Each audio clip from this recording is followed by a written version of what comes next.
Hello, everybody out there in YouTube land. Glad to have you with me here today on the 10th day of October 2016. Having some difficulties with YouTube this morning. This is the second time I've tried to do this video, so let's hope it goes through this time. It's a pretty day here in Indiana today. I think the temperature's going to be a little bit low, but about right for fall, I guess. A little chilly for me. I like it a little warmer. I think it's in the 50s this morning, probably going to be in the 60s this afternoon. And I like for it to be up around 80.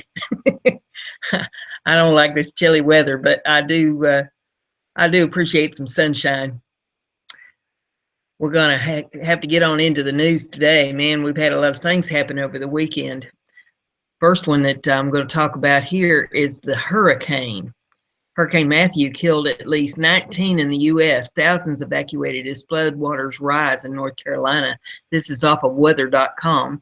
All of these URLs are in the description of the video, so you can take a look at these at your leisure and check out anything else that you'd like to know about them. This particular article tells a lot about what went on in North Carolina and Georgia over the weekend. South Carolina, a lot of flooding. There's some videos in this if you'd like to take a look at them, a lot of pictures of the destruction.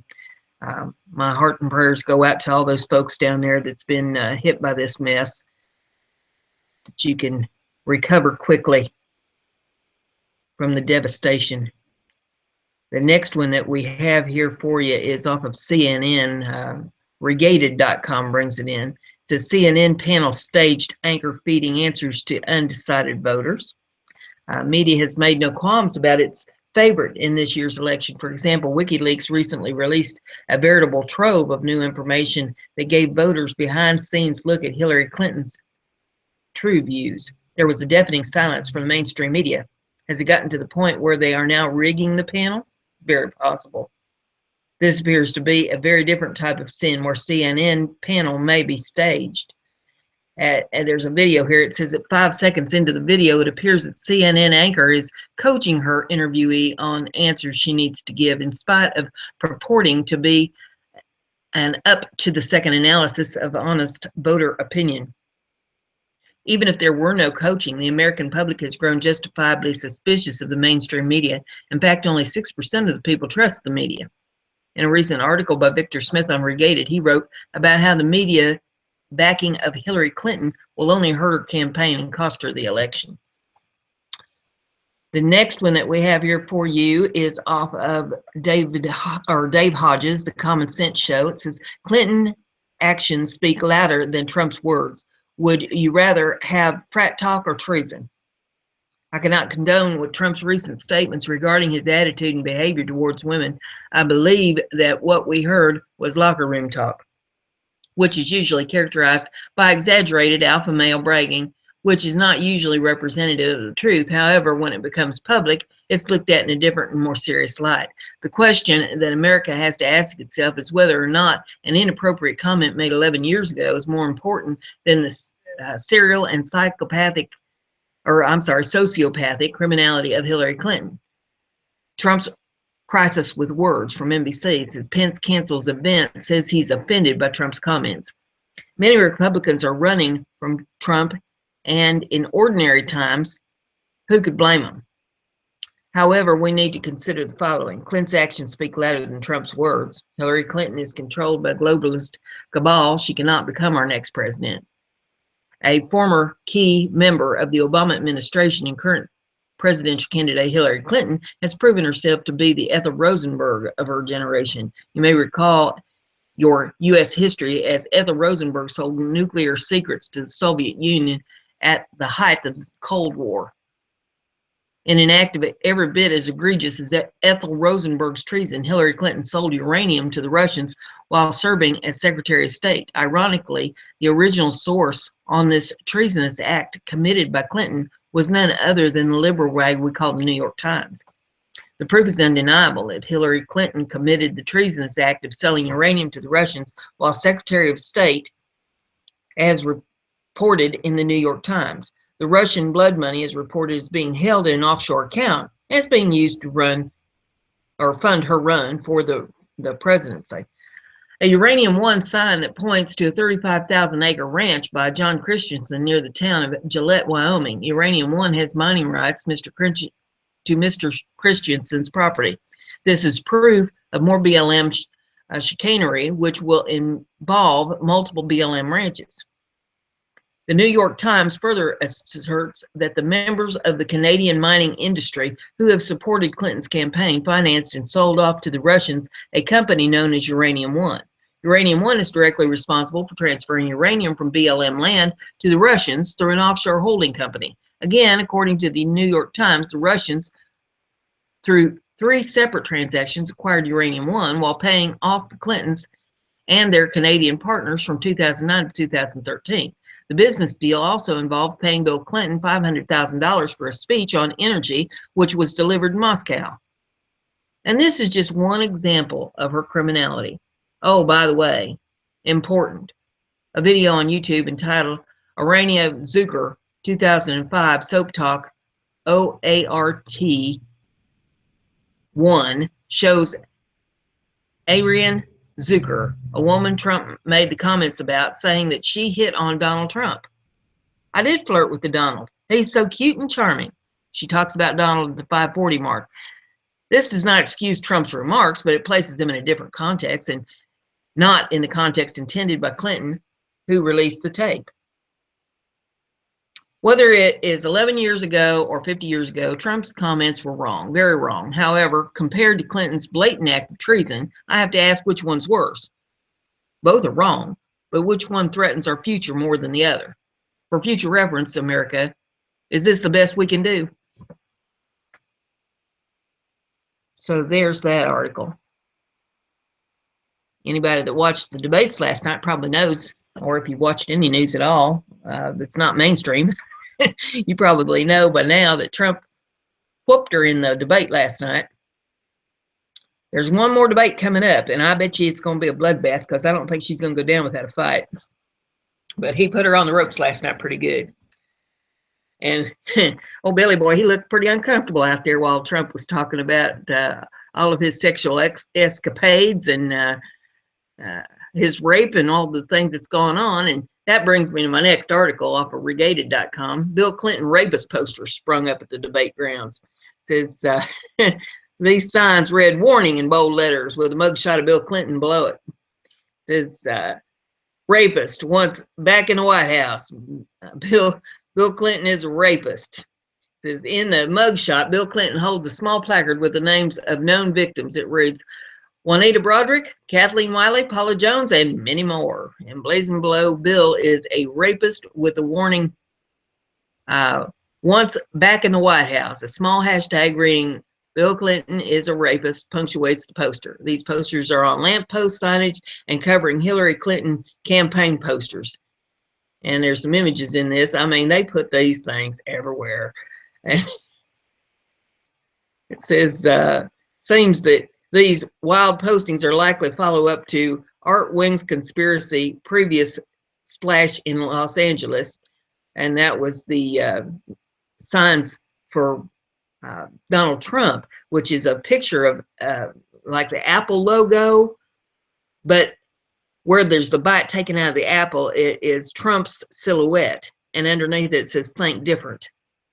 The surreal scene is part of an emerging trend where Trump supporters underscore Hillary and Bill's historic rape allegations and their tag team efforts to silence and intimidate victims and collude with press to silence citizen unrest. The next one that we have here is off of conservativetribune.com. It says, breaking, Trump accountant comes forward. Huge announcement leaves media speechless.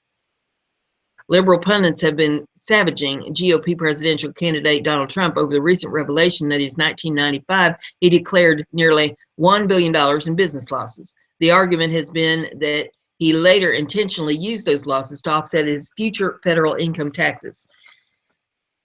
Enter accountant Jack Mitnick. Mitnick reportedly handled Trump's taxes up until 1996, and he just dropped a bombshell announcement, leaving the liberal media's narrative in tatters. Mitnick claimed that Trump's manipulating the tax code at that point in time wouldn't have been possible. The media and Hillary Clinton have painted Trump in a as a maniacal genius, manipulating the tax code to fit his greedy goals. But according to Mitnick, that couldn't be further from the truth. As far as I know, and that only goes through the late 96, he didn't have the expertise to manipulate the tax code, Mitnick said during an interview Wednesday with NBC News. Trump's lack of expertise was exactly why he hired Mitnick.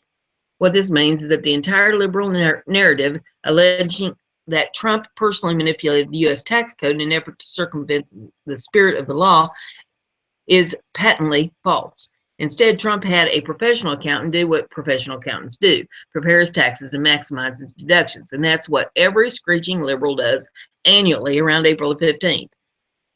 As if to drive home the point that the charges of Trump manipulating the system were false, Mitnick further explained to CNN those returns were entirely created by us. In other words, Trump had virtually zero involvement with the tax process. That obliterates one of the Democrats' biggest talking points, but it doesn't deal with the core question involved. Is it wrong to maximize your tax deduction? The answer, of course, is a resounding no. If it were legally wrong, moral question aside, deductions simply wouldn't be allowed under the federal tax code. But they are allowed, and Americans are expected to take advantage of them. Why else would they have ever been passed into law in the first place? On the moral side, what most conservative Tribune will likely agree that working to keep as much of what you've earned from being forcefully confiscated under threat of violence from the government is reasonable and highly moral, as long as those efforts aren't illegal. Of course, the coup de grace in this entire made-up controversy is that Hillary Rodham Clinton did on her taxes exactly what she's accusing Donald Trump of doing. So once again, we have the left saying to everyone else, good for me, but not good for thee. We'll keep our taxes low, thanks, but you should pay through the nose. And that's one of the reasons for Trump's incredible support. The American people are sick and tired of being one set of rules for politicians and another set for the rest of us. If Donald Trump is beating Hillary and the government at their own game, more power to him. Now, if you'll excuse me, I'm off to see my accountant. So there you have that information. The next one we have here is off Dave Hodges, The Common Sense Show. Emergency announcement.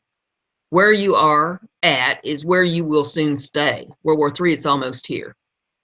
This is a very enlightening article, so I'm going to read it to you. One of the best sources has issued the most stern warning that I've ever received. You're going to awake on a lazy Sunday morning and realize that the world as you knew it could be changed in a moment.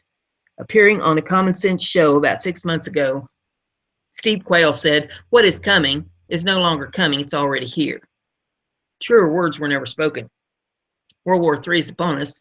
Perhaps there will be a temporary respite and the hostile forces will withdraw, like what happened during the Cuban Missile Crisis, which took place during the JFK administration. However, I'm not optimistic based on what I have learned in the past 72 hours. Many times, the collective words of the independent media has stopped planned false flag attacks by globalists through exposure of the event. Example is H1N1 scare of 2009. Today, my words and nobody else's words from the patriot community will have any impact except to warn the general public to prepare as best they can. If there's going to be a war, we the people have to say in the manifestation of World War III or in the cessation of the hostilities which could prevent a war. On the present course we're on, World War III is going to happen. Below is a conversation I just had with my very best ex-military intelligence source who is still very connected. Dave, whatever vacations you have planned, cancel them.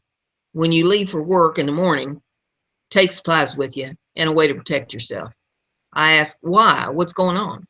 He says, there are plans in place under the continuity of government, or the COG, that will close roads, bridges, and highways and shut off all access to cities. There will be shoot-to-kill orders for violators. When the war starts, you'll have 60 to 90 minutes window, if you are lucky, to do some limited travel, and then you will be confined to the area that you're in. And that is assuming that you're not in a targeted area, in which case your preparations will not matter. The notion that there will be initially FEMA camps open that will feed and house you until the crisis is over is false. You won't be going to a high school gym to sleep and be fed. This country has no civil defense plan in place to protect its citizens. COG exists to not save American lives, but to help the government and other key personnel survive during war or a natural disaster, as well as to prevent a counter-revolution in times of war or anticipated war, with key corporate banking government officials as the target of the people, paramilitary groups, and rogue American troops who have defected. You know that I'm correct because you have been covered, or let's see, you know I'm correct because you have covered the UWEX-16.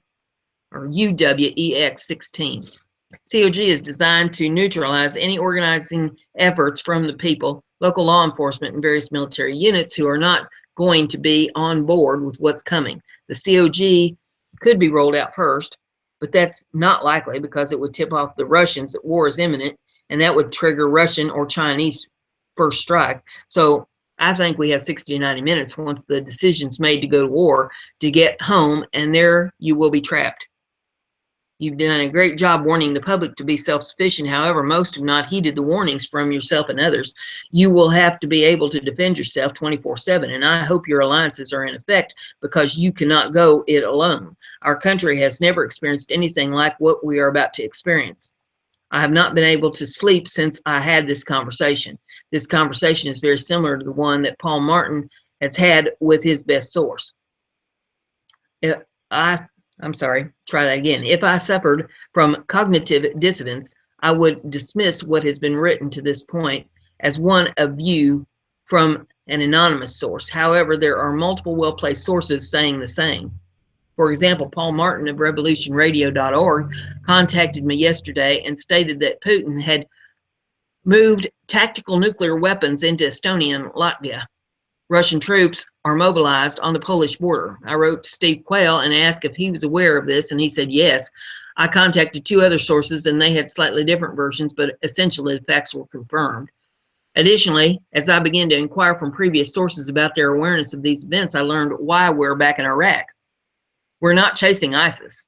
We are installing tactical nuclear weapons with modified missile shields. This is a clear sign that we are planning on attacking Syria and Iran. This, in part, is what has set Putin off when he demanded NATO vacate Eastern Europe or be attacked. Further, I learned that Vietnam's military has upped their level of readiness. The Chinese, on their artificially constructed islands in the South China Sea, have gone on high alert, as have the North Koreans. This is why the U.S. and South Koreans have been engaged in massive military drills over the past 6 months. Further, we are arming the South Koreans to a high degree. When war breaks out in either Syria or Eastern Europe, China and North Korea are expected to make their move as well. I was told by a secondary intelligence source that if I should lose my satellite signal on my TV, war is already underway, and I would have 30 minutes to react and be in place in an area that I would want to be. I knew instantly what he meant, as I have recently written an article that World War III will actually begin in space, as all sides will try to take down the eyes and ears of their command and control. That means the use of killer satellites to take down satellites of the other side. Based on the seriousness of the events and lateness of the hour, Paul and I decided to do a hurried interview that would be released early this morning. This was decided because we don't know how much longer that we are going to have our communications available and working. The following interview contains some stunning revelations, such as UN peacekeepers on American soil that are embedded into American society. Example is the Seattle area. This article will close with Paul Martin interview, which was recorded in the late 10/8 to early 10/9 timeframe. These are stunning details in an unrehearsed, unscripted interview. This interview also reviews the progression of threats coming out of Russia over the past 3 days. Updates will be provided so long as communications are functioning. So you can view the video in this URL, which will tell you more about that. And to follow it up, I have some information. This is off defconwarningsystem.com. And as of Saturday, this came out. It's a DEFCON warning system alert status for 11 p.m. Saturday, October the 8th. Condition code blue, DEFCON 4. There are currently no imminent nuclear threats against the United States at this time. However, there are events occurring in the world theater which require close monitoring. If you want to read more about this DEFCON level, you can pull this site up and read that. The URL, of course, is in the description, as I told you, and it's a good site to bookmark so that you can keep track of what's going on with these DEFCON warnings. With this war apparently imminent, we need to keep up on this.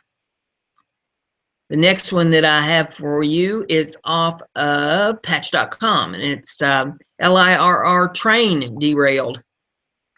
29 hurt after collision with work train. This happened over the weekend. 29 people were injured when a Long Island Railroad train derailed after striking a work train near Merlin Avenue station in Garden City Saturday night, authorities said. 3 cars of the 12-car train, which was carrying about 600 passengers, derailed at 9:10 p.m. about half a mile east of the new Hyde Park station. Governor Andrew Cuomo said 11 passengers were taken to the hospital. Others were treated at the scene. Thankfully, early reports indicate that injuries are minimal. The train involved was the 8:22 p.m. from Penn Station due in Huntington at 9:28 p.m. Ray Myrtle, an associate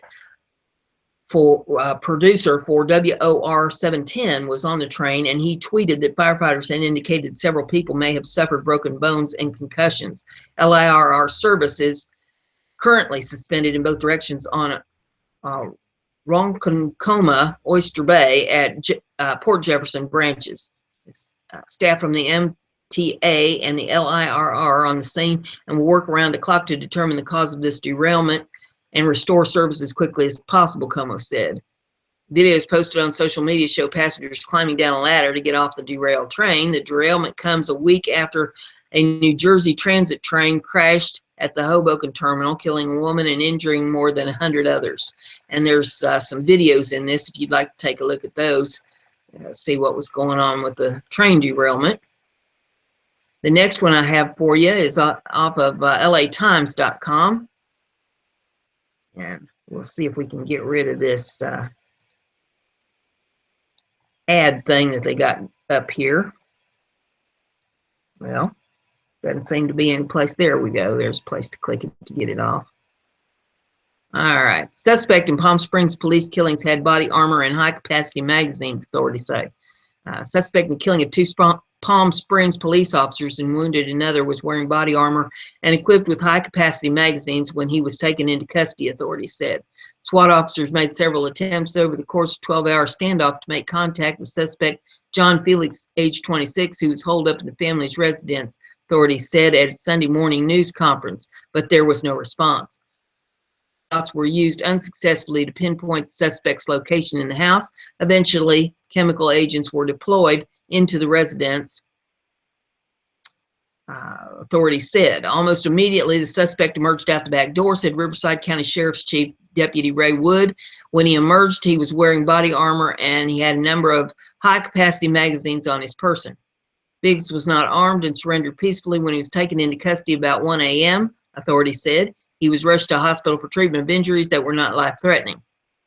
He was expected to be booked into the Robert Presley Detention Center in Riverside on 2 counts of murder of police officers. The officers killed were identified as Officer Jose Gil Vega, a 35-year veteran of the department who was due to retire in December, and Officer Leslie Zerbny, who had been with the department a year and a half and was the mother of a 4-month-old girl. During Sunday's news conference, an emotional Palm Springs Police Chief Brian Reyes spoke about the loss of his officers and the impact on the community. He spoke how Vega, who was working overtime on Saturday, was scheduled to retire in December, and about watching Zebney's husband, a Riverside sheriff deputy, mourn his wife's loss. To see her laying there with her eyes open and to witness her husband in full Riverside sheriff's uniform kiss her on the forehead for the last time, it's tough, Reyes said, his voice quivering. We're going to rely on you to help us get through this. Our community will get us through this. Ray said the 3rd officer, who was wounded in Saturday night's attack, was doing well and assisting investigators. Said the officer would be released from the hospital sometime on Sunday. Candlelight vigil is scheduled for 5 p.m. Sunday at the Palm Springs Police Department. The suspect has a history of violence, records show. Felix was convicted of assault with a deadly weapon after an initial charge of attempted murder in 2009. Prosecutors at the time accused him of being a member of a criminal gang. He was sentenced to 2 years in prison. In 2013, he was accused of resisting arrest with Palm Springs police at the same street where Saturday's shooting occurred. He pled guilty to a count of malicious noise. The officers went to the scene at 2700 block of Cypress Road shortly after noon. Police said they tried to make contact with the suspect, who threatened to shoot the officers through the door. They were responding to simple family disturbance, and the gunman elected to open fire, an emotional Rays told reporters during an afternoon news conference. Outside the Palm Springs Police Department early Sunday, residents continued to add the growing tribute of flowers, American flags, and candles lit for the fallen officers. Among them were Carrie Donovan and her husband Mike, a retired police officer who had worked with Vega. Gil was an outstanding police officer, Mike Donovan said, as his wife wiped away tears. Highest level of integrity, cared deeply for all citizens of the city of Palm Springs and beyond, and just gave his heart to the job and to the community. I can't think of a better cop. It was an honor to work with him. He described Vega as the kind of police officer who always thought of others before himself, especially in emergency situations. The couple heard about the deaths through social media and were in disbelief, especially after finding out who was involved. Mike Donovan noted that Vega was the father of 8 children. He said it's been years since the police department lost one of its officers to a shooting. Officer Gail Jean Eldridge was killed in the line of duty on January 1961, and Officer Lyle Wayne Larrabee was killed in January 1962. It's just one of those things you think about being a guardian of public. You don't let it occupy your mind as you're working, but you try and prepare yourself for it and your loved ones when it does happen. We all come together. Nearby, police chaplains waited outside the department, preparing to speak with officers about their fallen colleagues. Steve Ballinger, lead chaplain for the Riverside Police, said he was among those who were asked to help. Our hearts are broken, he said. This is happening way too much. I've been doing this for years, and it never gets easier. I look at it as an honor and a privilege to be able to come alongside these men and women in times like this to do just whatever I can to ease their pain. There's no words that I'm going to be able to share with them that's going to take away their pain and their hurt, Ballinger said, but it's that presence. Just let them know that they're not alone. He gestured at the flowers and balloons that local residents had contributed to the makeshift memorial. The community is dropping by the station here and dropping off flowers and candles. It means the world to them, Ballinger said of the department officers. Nearby, 2 men held up signs to passing motorists that read, "Law enforcement's lives matter." We drove down to be here today for 2 reasons. One, to bring hope and encouragement through the gospel of Jesus Christ to people who are hurting, and show our respect for Officer Gill and Leslie, who made the ultimate sacrifice yesterday, said Tony Manano, age 52, a retired Los Angeles County Sheriff deputy. Close to home for me, Manano said. To have this happen so close to that hurts. They gave their lives in the line of duty trying to resolve someone else's problem and trying to protect the community. Governor Jerry Brown also issued a statement saying that the officers were killed doing what they do every day, protecting the community. We grieve with the family members and friends, fellow officers coping with the senseless tragedy, Brown said. Ann and I join all Californians in offering our heartfelt condolences. The Palm Springs Police Department has turned the investigation of the shooting over to the Riverside County Sheriff's Department. Late Saturday, police used a remote-controlled robot to open the door of the suspect's house, but it wasn't until hours later that Felix was arrested. Francis Serrano, who lives on the Cypress Road across the street from where the shooting took place, was coming out of her garage around noon Saturday when her neighbor came bursting out of his own garage.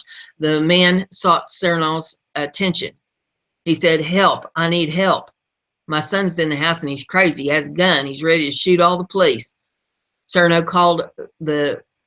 recalled the father saying. The father was very nervous, Serrano said. He was afraid of his son. Serrano, 65, said she called the authorities, and as soon as she began walking back into her house, she heard gunshots, starting with a loud, and I mean really loud, bang. Law enforcement and the suspect appeared to be exchanging gunfire, she said. There were police everywhere, Serrano said. I looked out the window and I saw police with rifles. Serrano said she remembered her neighbor's son, who she believed was in his mid-30s, very Nice young man, very polite, she says. Juan Graciano, age 67, who lives a block away from the suspect's residence, said he saw officers trying to revive Zernby, and said he was out in the yard about 1 p.m. when he noticed a crowd gathering at the corner of Cypress and Delgado Roads. I saw a woman officer had been laid down in the trunk of a police cruiser, he said. There were about 4 officers around her. I watched as they picked her up and laid her down on the street and began administering CPR. A few minutes later, paramedics arrived and took her away. By 5:50 p.m., with police on every street corner continuing their search, Serrano said she was really scared and had locked her windows and doors. Some are saying the suspect is still in the father's house, and others say he's on the run. She said, I knew there were problems between the father and this young man, but I never imagined he would do something like this. I don't want to believe it. I feel so sad for the officers, she added. It's like a nightmare. Georgia Eden said she was outside doing her yard work with her son and her husband when all of a sudden I hear this pow, pow, pow, pow. At first I'm thinking perhaps it was party poppers in the neighbor's garden or something. And my husband's like, that's gunfire. Get in the house.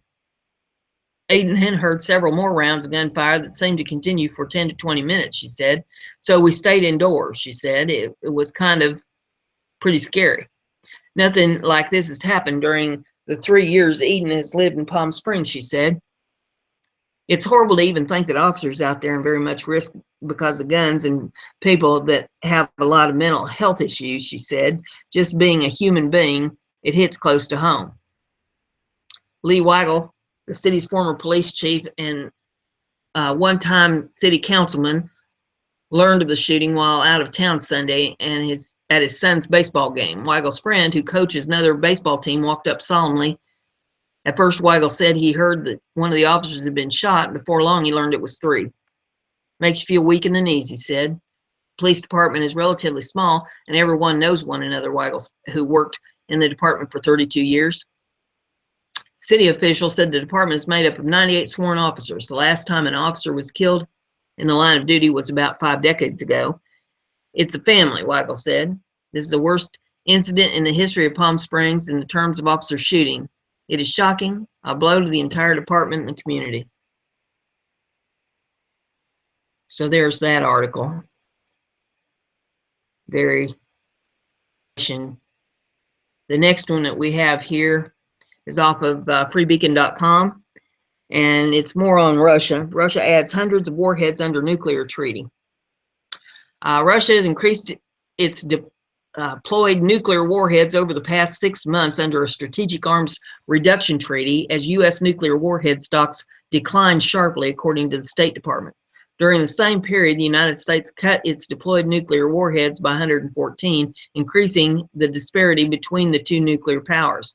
Russia warhead increase since 2011 suggests Moscow does not intend to cut its nuclear forces and will abandon the New START program, the New START Arms Accord as part of its major nuclear buildup. It is now highly unlikely that the Russians intend to comply with the New START, said Mark Schneider, a former Pentagon nuclear weapons specialist, now with the National Institute for Policy. At the same time, the Obama administration is continuing a program of unilateral nuclear disarmament despite promises by President Obama to modernize and maintain U.S. nuclear forces as long as strategic dangers are present. The latest Russian warhead increases coincide with increased tensions between Moscow and the West. The nuclear buildup is raising new fears. Russia plans to break out of New START treaty limits rather than comply with the accord. Russian forces have deployed 249 warheads above the warhead limit set by the treaty to be reached by February of 2018. Since the treaty went to force in 2011, Moscow increased its total warhead stockpile from 1,537 warheads to 1,796 warheads, an increase of 259 warheads. By contrast, the Obama administration has cut U.S. nuclear forces by 433 warheads during the same period. Air Force General John Hyten nominee to be the next commander of the U.S. Strategic Command, warned the Senate during a hearing last month that Russia is modernizing both its strategic and tactical nuclear weapons. It seems clear that Russia has been making large investments in its nuclear weapon program, as well as modernizing both its strategic and non-strategic nuclear weapons, Hyten stated in answers to questions posted by the Senate Armed Services Committee. In addition to advancing nuclear capabilities, Russia is emphasizing new regional and strategic approaches and declaring and demonstrating its ability to escalate if required, he added. Collectively, Russian development of advancing weapon capabilities and its evolving warfighting doctrine is concerning. Under New START, the United States and Russia agreed to reduce deployed nuclear warheads to 1,550 warheads. Deployed land-based and submarine-launched missiles and bombers will be cut to 700. Missile launchers and non-deployed heavy bombers will be reduced to 800. While U.S. nuclear forces are very old and in need of modernization, Russian nuclear forces are being modernized. By 2020, nuclear missile submarines, land-based missiles, and bombers will be modernized, with 70% of nuclear forces replaced with advanced systems, according to U.S. officials. In a related development, Russia announced on Tuesday it is abandoning a 2000 agreement to reduce stockpiles of plutonium originally intended for nuclear weapons. We're disappointed with their decision, Pentagon spokesman Peter Cook said of the Russian rejection of the plutonium agreement. The Russian action followed the State Department's decision to cut off talks with Russia on Syria. Snyder, the nuclear weapons expert, said Moscow appears to be on path to doubling its warheads. With or without New START, Russian deployed strategic nuclear warheads are likely to increase to 3,000 by 2030, he said. Other troubling signs of Russian nuclear weapons advance include intelligence reports that Moscow is expanding underground nuclear command bunkers, violating New START terms, and planning to double its warhead stockpiles for new multiple warhead missiles. Schneider added that the sharp U.S. nuclear cuts indicate the Obama administration is moving ahead with unilateral disarmament scheme. I think it's also clear that the Obama administration has unannounced program to implement Obama's proposed 1/3 reduction in strategic nuclear forces from the New START level unilaterally, he said. A strategic military balance that existed in 2011 when the treaty was approved has now been reversed by the Russian increases in U.S. cuts. In 2011, the United States had a lead of 263 deployed warheads, Schneider said. We are now 420 deployed warheads below Russia. The Russians will think this is quite important. It could impact Putin's willingness to take risk. Russia has adopted a new nuclear strategy that lowers the threshold for the use of nuclear arms in a conflict. Moscow calls the nuclear doctrine escalating to de-escalate. Blake Narenda spoke for the U.S. Department's Arms Control Bureau, dismissed the Russian warhead increase, saying it was part of a business-like implementation of the treaty provisions. The United States and Russia continue to implement the New START treaty in a business-like manner, Narenda said. The treaty does not prescribe interim limits. We fully expect Russia to meet the treaty's central limits by February of 2018. Narenda said current tensions with Russia highlight the need to abide by treaty provisions on verification and confidence building measures. Without the treaty, the United States would lack information about Russian strategic forces that are currently being modernized, he said. Fluctuations in the number of deployed warheads is expected process as the Russians replace older missiles dating from the 1980s that are being retired and eliminated, Narenda said. Hans said Christensen, an analyst with the Federation of American Scientists, a group that favors nuclear arms cuts, said he believes the Russians will continue to abide by the treaty despite the 259 warheads it is deployed over New START levels. Rather than a nuclear buildup, however, the increase is a temporary fluctuation caused by introduction of new types of launchers that will be followed by retirement of older launchers before 2018, Christensen said, adding, Russia's compliance with the treaty is not in doubt. Regarding other New START provisions, Russia had reduced its deployed strategic delivery system, land-based and submarine missiles and bombers slightly from 521 systems to 508 systems. The United States cut its missile and bomber forces by 60 systems over the same 6-month period. Russia cut its deployed and non-deployed delivery systems, another New START category, by 18 launchers and bombers. The United States cut 30 systems over the same period. So there is that information for you. And the next thing that we have, whoops, this isn't supposed to start playing that quick. Let's see. It is a screen share I'm going to try to do for you. This is your feel good for today. I always like to leave on a higher note after having to talk about all that negative stuff. So we're going to try to do this for you and let you see this little video. It's only about 4 minutes long. And let's get it up here nice and big and play it. I was low, didn't believe in getting high, didn't know how easy it is to walk through the fire. Oh, but you opened the sides in my heart. You let in the light from the dark. It's like the first time I'm free, alive, that all you need is love, and I feel it, never letting go. Oh, you take me somewhere off the globe. Do you feel it? It's like the first time I'm free, alive, that all you need is love. Yeah, I feel it, never letting go. Oh, you take me somewhere off the globe. Do you feel it? It's like the first time I'm free, alive, that all you need is love. We are giving so much happiness to all. All you need is love. Hug someone today.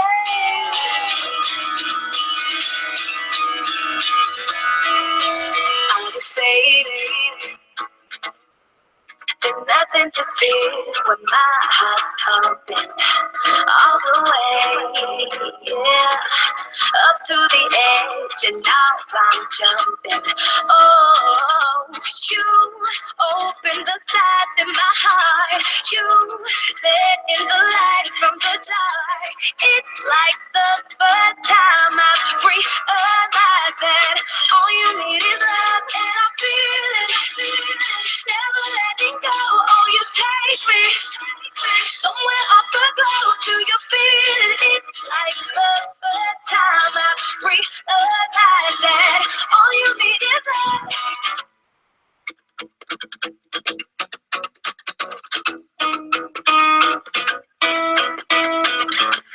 You opened the sides of my heart. You let in the light from the dark, and I feel, and I feel, and I feel, and I feel, and I feel, and I feel, and I feel, and I feel, and I feel, never letting go. Oh, you take me. Hai americano, italiano. It's like the first time I'm free, alive, that all you need is love. All you need is love. All you need is love. All you need is love. All you need is love.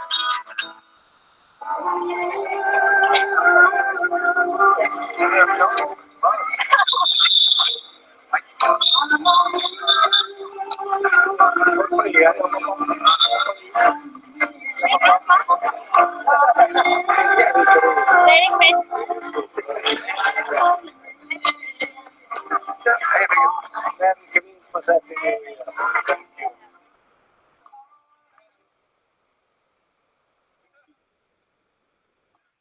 Okay, there's that.